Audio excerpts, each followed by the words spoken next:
మెజార్టీతో గెలిచినటువంటి కార్పొరేటర్లు 5 సంవత్సరాలుగా ఏ పార్టీ అయినా కానీ కాక 5 సంవత్సరాలు నిరంతరంగా ఏ బ్రాండ్ ఇమేజ్, ఏ గొప్ప హైదరాబాద్ కోసం అయితే వాళ్ళు సేవలు చేసినారో వాళ్ళందరికీ కూడా అభినందనలు మేడం.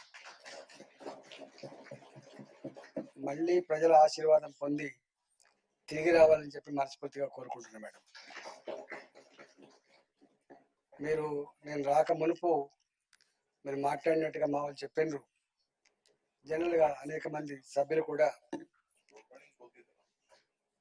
గొప్పగా 5 సంవత్సరాల కాలంలో మేము ఈ సభలో మాట్లాడుతున్న క్రమంలో ఏమైనా గాయపరిచి ఉంటే కానీ ఇబ్బంది పెడితే కూడా క్షమించమని చెప్పి మీరు పైన ఉండి చైర్లో ఉండి మీరు చెప్పడం, వీళ్ళు చెప్పడం ప్రజాస్వామ్య స్ఫూర్తికి అదొక గొప్ప నాంది మేడం.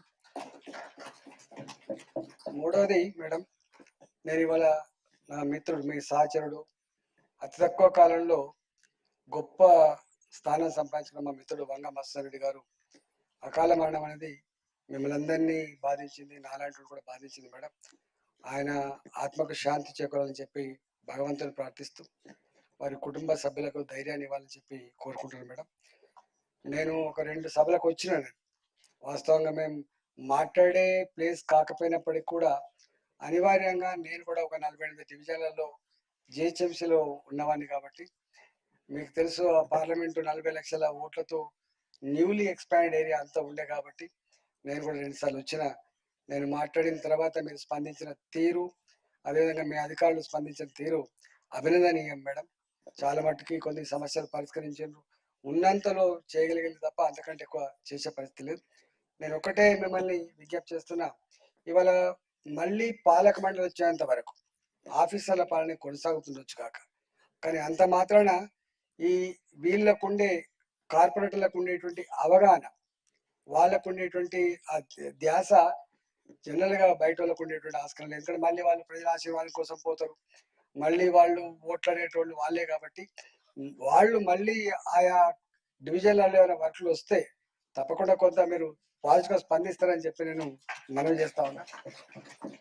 జనరల్గా ఇవన్నీ ఇప్పటిదాకా మజిద్ గారు చెప్పినారు, బడ్జెట్ గురించి మాట్లాడినారు. నేను కూడా ఒక 6 బడ్జెట్లు ప్రవేశపెట్టిన అనుభవం ఉంది కాబట్టి జనరల్గా గవర్నమెంట్లో ఎప్పుడు కూడా ఎక్స్పెక్టెడ్ ఉంటుంది తప్ప అక్యురేట్గా ఉండేటువంటి ఆస్కారం లేదు. అందుకని రివైజ్డ్గా యాక్చువల్స్గా మనం పెట్టుకుంటాం కాబట్టి బడ్జెట్లో నేను మా కన్నన్ గారు, కమిషనర్ గారు మాతో పనిచేసినాడు కాబట్టి నేను కోరుతా ఉన్నా, కొంత వాళ్ళు ఎలక్షన్ పోయే మూడ్లో ఉంటారు కాబట్టి మొన్ననే గౌరవ మేయర్ గారు మా కార్పొరేటర్లకి కొంత ఏదైనా పని చేసి పెట్టాలని చెప్పి 2 కోటి రూపాయలు వాళ్ళు నేరుగా, ₹1 కోటి వాళ్ళ మంత్రుల డిస్పోజల్లో మీరు ఏదైతే పెట్టినరో అట్లనే ఇంకేమైనా ఇప్పుడే ఎక్స్పెండిచర్ వచ్చి ఇప్పుడే టెండర్లు అయ్యి ఎక్స్పెండిచర్ బుక్ అయ్యేటువంటి ఆస్కారం లేదు కాబట్టి బాగా ప్రెషర్లో ఉంటారు కాబట్టి వాళ్ళు 10వ తారీఖు ఫిబ్రవరి 10వ తారీఖు వరకు వాళ్ళు ఎప్పుడైపోతుందో నాకు తెలియదు, కానీ తర్వాత కూడా ఏదైనా సమస్యలు ఉంటే తప్పకుండా కొంత శాంక్షన్లు ఇచ్చి ఆ ప్రజల్ని ఆదుకునే ప్రయత్నం చేయాలని చెప్పి నేను కోరుతా ఉన్నా.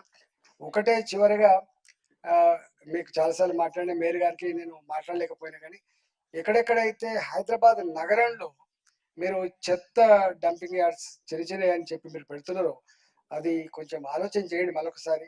ఎందుకంటే అవి చిన్నగా మీరు అనుకుంటున్నారు కానీ దానివల్ల నష్టం బాగా అవుతున్నది.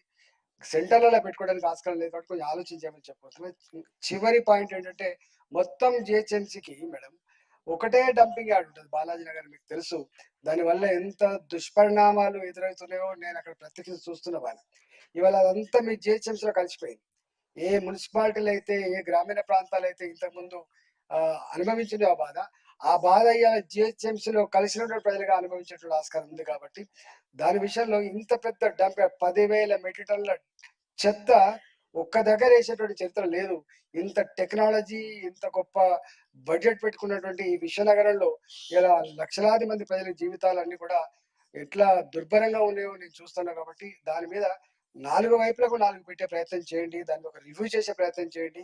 ఈ చెత్త సమస్యను ట్యాకిల్ చేయడానికి అనేక రకాల మనకు అనుభవాలు ఉన్నాయి కాబట్టి వాటి కొంత దృష్టి పెట్టమని చెప్పి కోరుతూ మరొకసారి ఇవాళ మా గౌరవ కార్పొరేటర్లు అందరూ కూడా పార్టీలు వేరు కావచ్చు, జెండాలు వేరు కావచ్చు, కానీ కుటుంబ సభ్యుల్లాగా, అన్నదమ్ముల్లాగా ఇంత గొప్పగా కలిసిమెలిసి ప్రజల సమస్యలు పరిష్కరించడంలో, హైదరాబాద్ లోని నిలబడంలో మీరు చేసిన కృషి అభినందనీయమని చెప్పి కోరుకుంటూ నమస్కారం.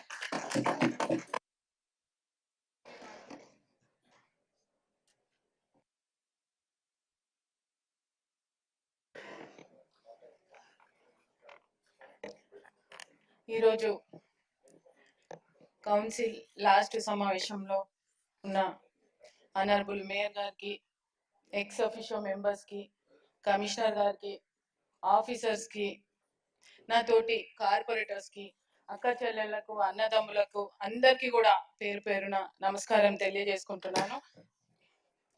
నేను ఈరోజు డిప్యూటీ మేయర్గా పదవీ కాలం ముగింపు దశకు చేరుకున్న సందర్భంలో గర్వంతో పాటు కృతజ్ఞతా భావంతో మీ ముందుకు వచ్చాను.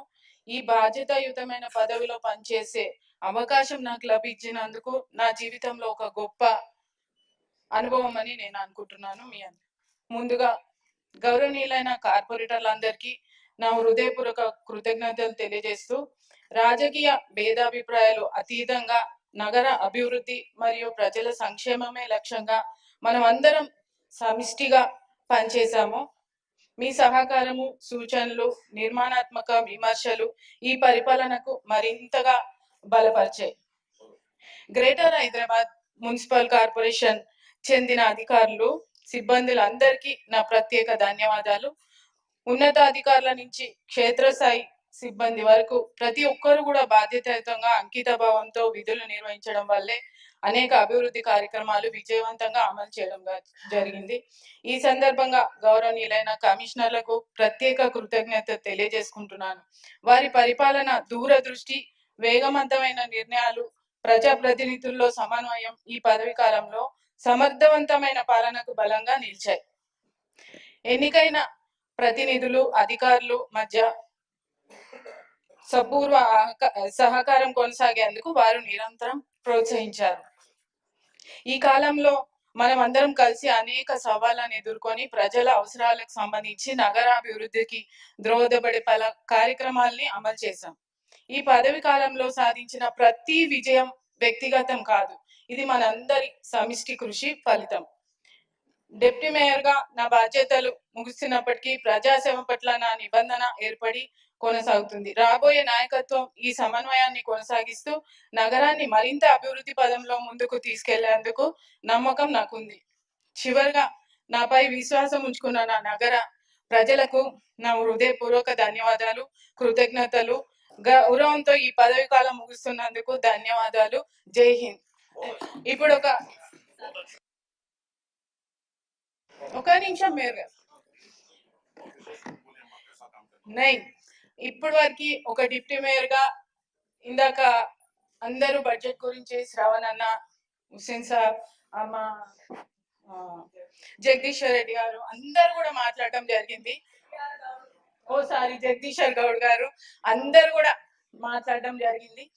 ఆ విషయం నిజంగా ప్రతి ఒక్కరి గుండెలకు అద్దుకునే విధంగా అందరు చెప్పడం కూడా జరిగింది. ఇంకొకటి ఏంటంటే, నేను ఇన్ని రోజులు ఒక డిప్యూటీ మేయర్ గా నా డివిజన్ వరకు నేను అన్ని పనులు, అన్ని 150 డివిజన్లకు కూడా అన్ని పనులకి మేము వెళ్ళడము, తిరగడము, శాంక్షన్ చేయించడం అన్ని కూడా బ్రహ్మాండంగా చేసినాం. ఇప్పుడు ఈ కౌన్సిల్ మీట్ లో బడ్జెట్ విషయాల్లో కాంగ్రెస్ ప్రభుత్వం వచ్చిన తర్వాత 2 సార్లు మంచి బడ్జెట్ తో ఈరోజు అందరికి ప్రజలకు అందుబాటులో ఉండే విధంగా బడ్జెట్ ని ప్రవేశపెట్టి వాటితో వర్కులు కూడా బ్రహ్మాండంగా చేయాలని నేను కోరుకుంటున్నాను. అదేవిధంగా ముఖ్యమంత్రి మా సీఎం రేవంత్ రెడ్డి గారికి, మా కేబినెట్ వర్గానికి, మా మేయర్ గారికి, మా కమిషనర్ గారికి, మా జోనల్ ఆఫీసర్స్ కి అందరికి కూడా, తోటి ఎక్స్ అఫీషియో మెంబర్ కి, కార్పొరేటర్స్ కి అందరికి కూడా పేరు పేరున ధన్యవాదాలు తెలియజేసుకుంటాం. ఒక నిమిషం.